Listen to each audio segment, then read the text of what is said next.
Welcome to the last breakfast. Please enjoy the video. You begin by confirming the Xpulse 200 battery is charged to at least 12.6V. This prevents resets. Once done, remove the seat and locate the OEM harness under the tray. You should have the navigation unit, connector harness, and basic tools ready. Make the first actionable connection. Match the navigation harness pins to the bike's power and ground wires by color, then attach the ignition switched lead. This step powers the unit while keeping the bike's electrical system protected. Once powered, integrate the signal wires. Tap the speed pulse and RPM leads to the bike's corresponding colored wires, using insulated splices for a secure connection. Make sure to ground the unit to a clean metal point.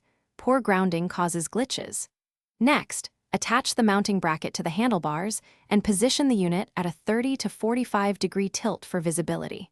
Route the cable along the frame away from the exhaust and steering path, then secure with zip ties so nothing chafes while riding. You finish by turning the ignition on and following the navigation's on-screen pairing steps. Wait for GPS lock before riding. Confirm the unit shows speed, turn indicators, and charging voltage. Perform a short roll to validate speed pulse reading.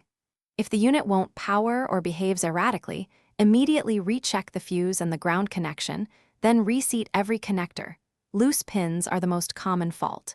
If problems persist, swap with a known good cable or consult a technician who specializes in.